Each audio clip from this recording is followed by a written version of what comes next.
Hey YouTube, this is Don with the Bare Basics, and today we're going to be talking about some construction life hacks that I've learned over my 10 years of experience that have helped me in situations where I either needed a specialized tool or a certain way to do something that I didn't have available to me on the job, or I didn't want to pay the money for just doing that one thing. So we're going to go ahead and get started. We're going to go over 5 different tips today. The first one is going to be how to connect chrome, stainless steel, basically nicer fittings for home decor, perhaps a shower head or a shower control handle. A lot of times with these pieces of decor, they're made to be so delicate and soft that you have to be very careful when you're fastening them together. I'll kind of show you what I'm talking about here. With any pair of pliers, you have teeth in the middle of them. You can kind of see that better on the smaller pair of pliers than the channel locks here. But those small teeth, they grip onto the metal piece, whether it be a bolt or perhaps a nut to try and get the whatever you're putting together and to stay together. The problem is, because they're made with that chrome alloy plated material, or perhaps even the stainless steel, they can be scratched very easily. It's very soft metal a lot of the time. So what happens is a lot of times people don't think about it when they're putting this stuff together, and they end up getting scratches all over the chrome finish with either using a pair of channel locks or a pair of pliers. One way that I've learned to kind of fix that issue is to use electric tape. Now, what I mean by that is I take electric tape and I'll actually wrap it around the teeth of the pliers, so that way they can't really bite. They can still grip into whatever I'm using, because normally with that home decor kind of stuff, you don't want it to be as tight as you can get it, but just tight enough to where it won't fall apart. So basically what I'll do is I'll take some of the electric tape, rip off a portion here. That's plenty long, honestly. And basically, let's say I'm just going to use these, this is normally what I use it for. Well, it's not what I normally use it for, but when I'm using electric tape on these, it's usually these channel locks that I'm using to fasten something. And I just take it a couple of times, wrap it around, and I take another piece and do the same thing on the upper part. And you want to just make sure, you might even want to go a little bit of overlap on the front and back just to make sure you get all the teeth. Obviously, I'm not going to be able to show you today actually how to do that, but this is how it would normally look. You can see here that the bottom, all the teeth are completely covered.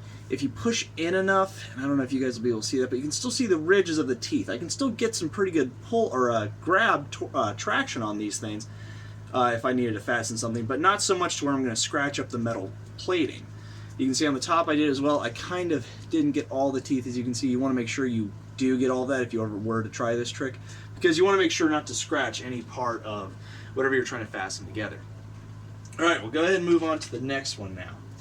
Next, we'll go ahead and talk about, let's say you have to put up some wire in your basement or perhaps in your ceiling for either stereo equipment, perhaps an Ethernet cable to go from your router to a gaming console or a TV.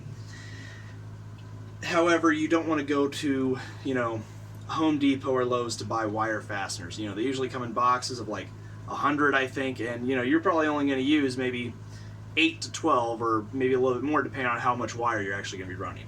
A trick I've learned as something in the past, if you don't have those fasteners or perhaps don't have staples to use, is just find a thin finish nail.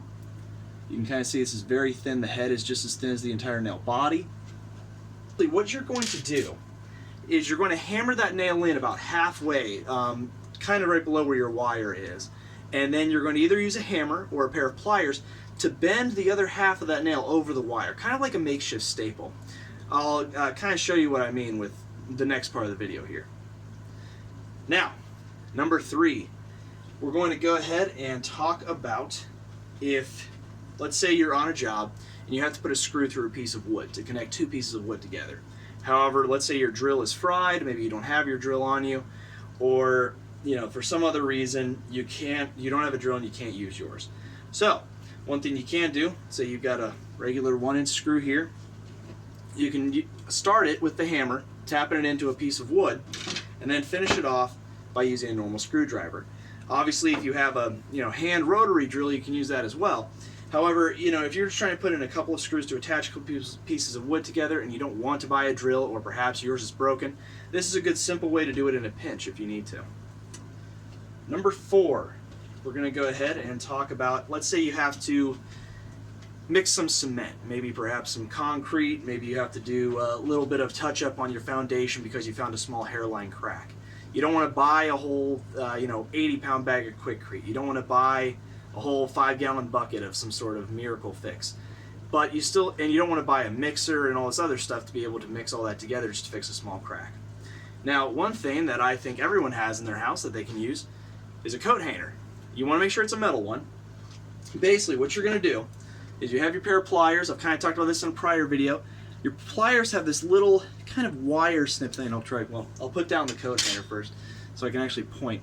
This little wire snip tool on the bottom of your pair of pliers here. Basically, what you can do with that is you'll take your hanger, right? And we're going to end up using this part here to put into a drill so that we can spin it and mix it.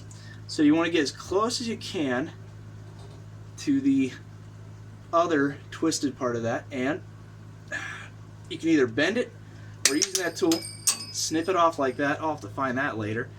And basically what you're going to do next is you're going to bend it.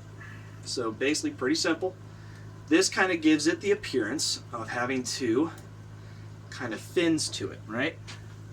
And then you're going to have to bend this because you can see this little cockeyed here. Obviously that's not going to do, so you bend it a little bit more. Obviously if you feel discomfort, feel free to use gloves. You want to try and get it as straight as possible because we're going to be using this in a small bucket. And then, once you have your drill that you're going to use to mix it in, you take it just like you would any drill bit and, well, of course I got to actually hold it the right way. Place it in there.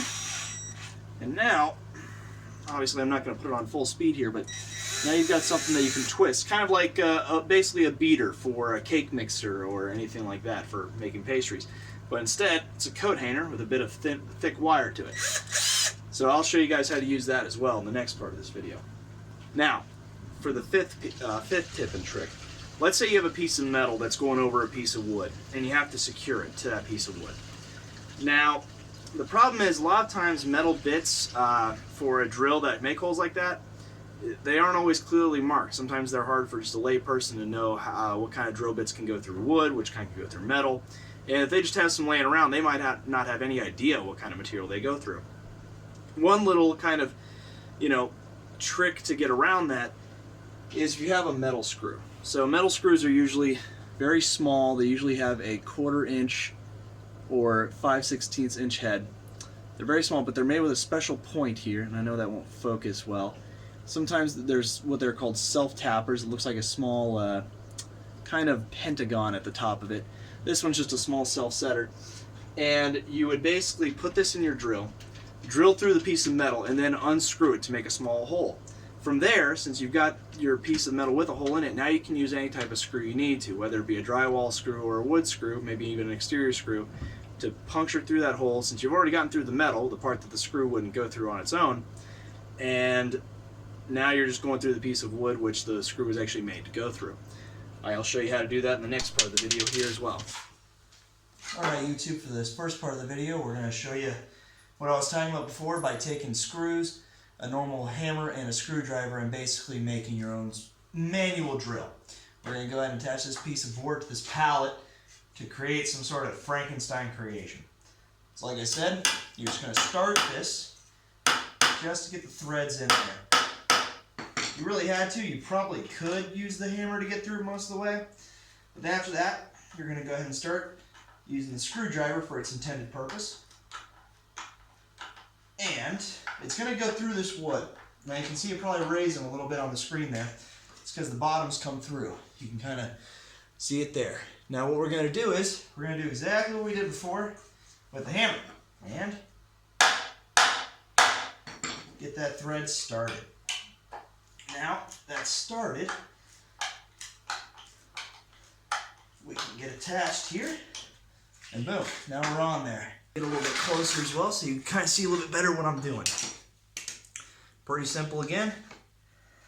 Just putting this on here, starting it just enough with the hammer to get the first thread or two in there. Then, with the screwdriver, going into this bad boy.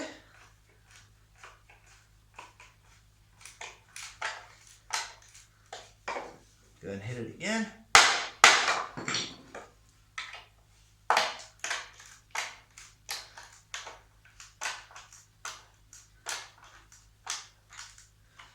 And amazing, we've created a board.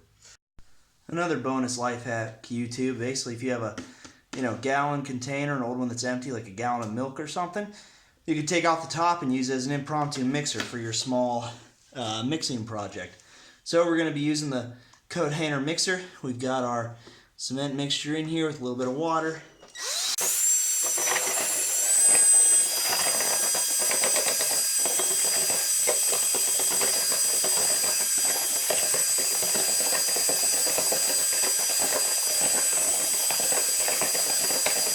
Alright, we're a little dry. Let me add some more water to this real quick.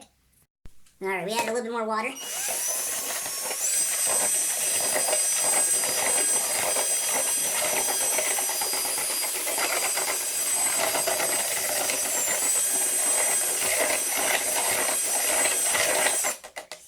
Usually you want it to be about the consistency of like peanut butter or something.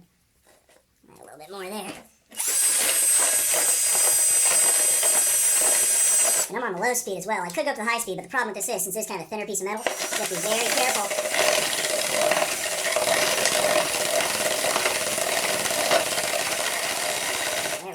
There we go. So, I'll kind of try and show it to you here. But basically, just like that. It could be a little bit thicker, but honestly, that's just to kind of show you the effectiveness of that mixing tool. Impromptu, free, metal hanger. You probably got one hanging around anyway. Alright, now we're going to connect our piece of metal here to the wood. Now, I don't have any metal bits here to make any holes through, so my normal wood screws could go through. So now, that means I'm going to use my impact bit with a metal screw to go through the metal. I know it's kind of hard to see from where you guys are at, but now there's the hole that made. Now let's say I really want to secure this with two. Just gonna use that same screw again.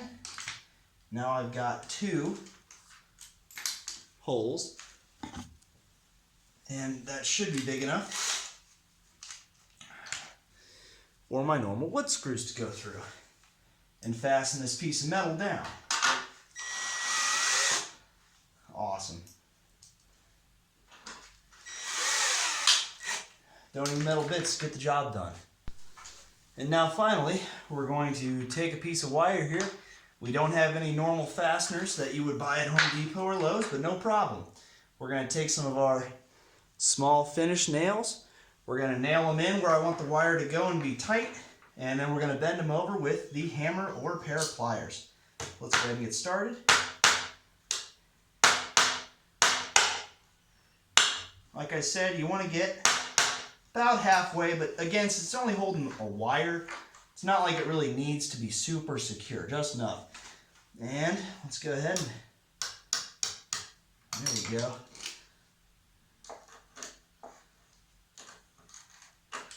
There you go, we'll bend it with the pliers a little bit, and then hit it down with the hammer. I'll go ahead and do the next two, and then I'll kind of show you the end result there. What this looks like.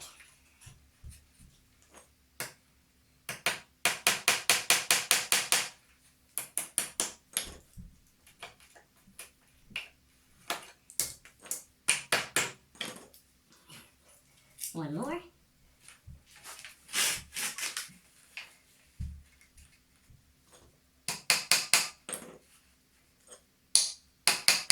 That hurt. Smashed my thumb.